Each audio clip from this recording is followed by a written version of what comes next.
Hello everyone and welcome to my corner of the world. Today we're going to do a little bit of box building. I picked up some paper on my scoreboard the other day and I kind of got a bit carried away here. I made 3 boxes in not too much time at all. And these are just generic boxes. They're just slightly different sizes. This one's got like a belly band on and it's got some candy in the middle, and then this one's empty. I haven't put anything in that one yet. And then this one is full of lots of lovely little goodies. Maybe it would make a nice treat for somebody who's been housebound and you want to give them a little something. So we have a mini pen and some little sticky notes in this one, some hand sanitizer, some chocolate. It's always going to make somebody feel good. Get some chocolate. And then I've got a lip balm, and then a couple of little tea lights. And you know, there's still plenty of room in this little box. If I could just think of some other little goodies to put in. That needs to go slightly at an angle. So I just thought I'd walk you through how I do my boxes, and I decided I'd look a little in my inspiration drawer, and I found these bath bombs, and this is vanilla and coconut bath bomb. So I had a little fiddle around and I've worked out what I think I need in terms of paper sizes. And this video will definitely be a test of my mathematics here. So I've got a piece of Old Olive, and I chose Old Olive. It's one of the colours in the designer series paper that I chose to use.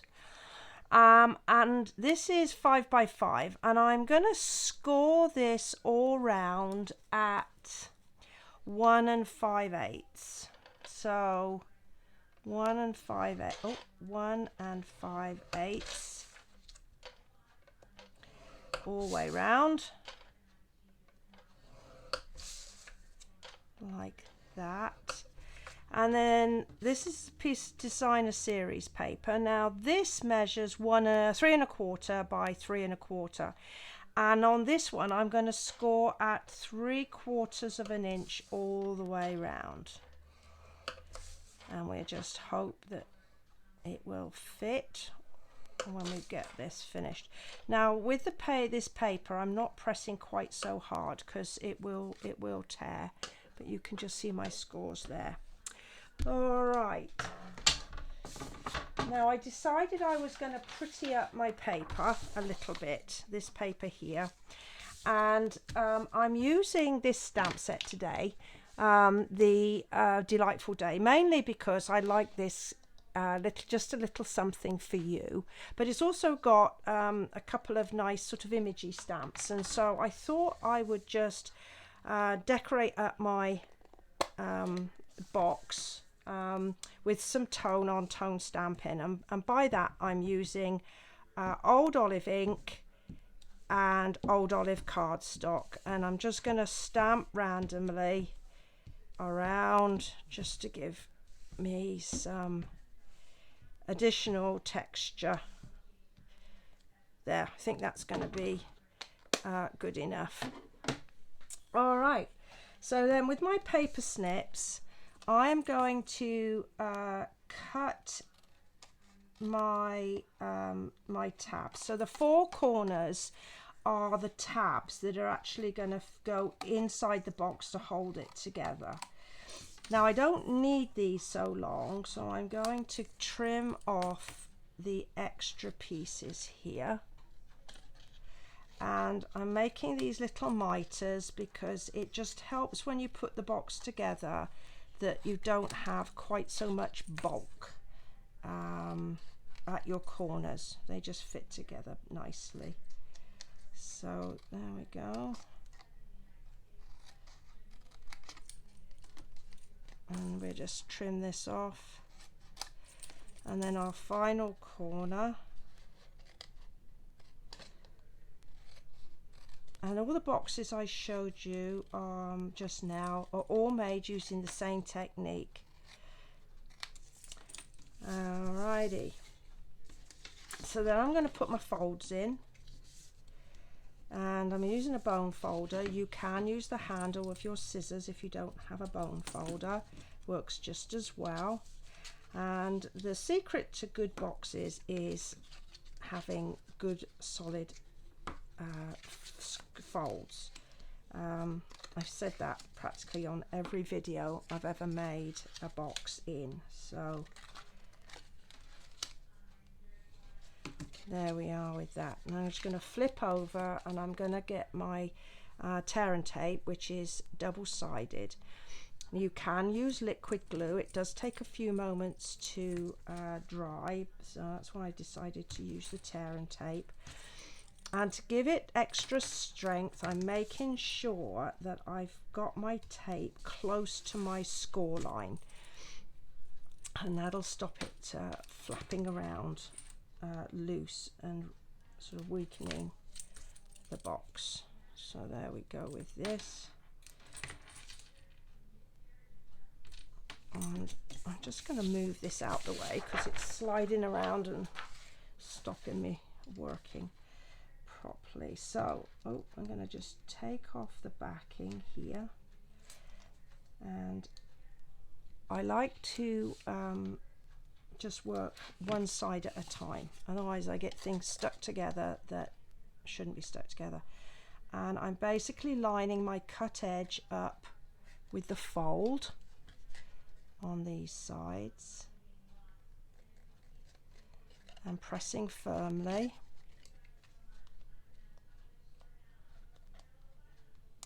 And do the other side.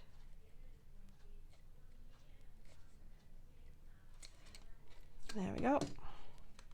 So again, just swing that round and line up your cut edge with your fold. Press firmly and wiggle that inside. Just gently persuade it inside, and then just there.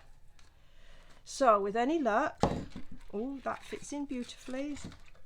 It's not quite tall enough, but the box lid will cover that. So that's that part. And then we have our box lid, and I'm going to do exactly the same as I did with the base. This time I don't need to cut any of the tab off this ways because they're not too long. Now I will put the measurements and the supply list on my blog, and you'll find a link to this just below the video. You go along and have a little look. There's also a link to my online store where you can go order some of the goodies for you to make the boxes I've shared. Alright, so let's just put my folds in again.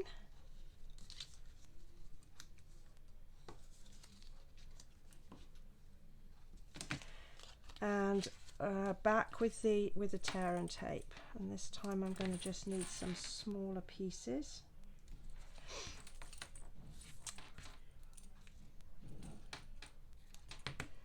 Now all of my box lids in that I've showed you are either got like 3/4 of an inch this way, or maybe an inch. The bigger the box, the deeper I actually made the lid. But this particular box, although it's quite deep, it's not big. So I decided I would stick with the 3/4 inch depth. Alright, so now I'm going to take the backing off my tear and tape. As I say, I just do one side at a time, otherwise you know it's just going to get stuck to something it's not supposed to get stuck to. So, and again I am just lining up the fold with the cut edge. edge here, and then pressing it really firmly. Fold and the cut edge, and then we're going to go back in and take this. Now if you don't have one of these pick your tools, you really need to think about getting one, because we've got a lovely pointy bit on this end, and you'll see I'll be using another part of the tool in a few moments, but they're really handy. So there's my box lid. So now here's the moment of truth. Does it fit? I think it might just need a little bit of persuasion, but I think it's nearly there. Let's see. I think the first time it just needs to be put on carefully, and then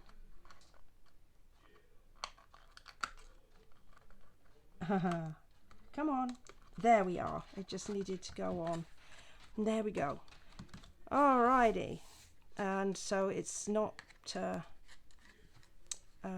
squeezed or anything in like that. There it is, nice and firmly. So now I have my belly band, and this is a piece of old olive, and it's 3/4 inch wide, and I'm going to start by putting in my first fold, and I do it this way rather than score it, because then I can get an exact measurement, whereas the score might sort of be like an 1/8 or something difference. Just it takes a few extra moments to do, but it gives you a far better finish. And then this last one, so I'm just bringing it over and pinching it, and then I'm just lining up the two edges and putting in my fold like that. All right. So it is a bit on the long side, so we're just going to trim that off a little, and we're going to attach the two ends using a glue dot. So I'm going to put that piece down and put my glue dot in the middle there. Now you could use some ribbon. I just thought I would use a nice belly band, just lining up my edges there. And that should move off and on, which it does. And then my little bit of decoration. So I've already pre-punched a pretty label. That's the name of the punch. And where's my greeting? Here we go. I'm just gonna use some old olive ink, and I've got my just a little something for you.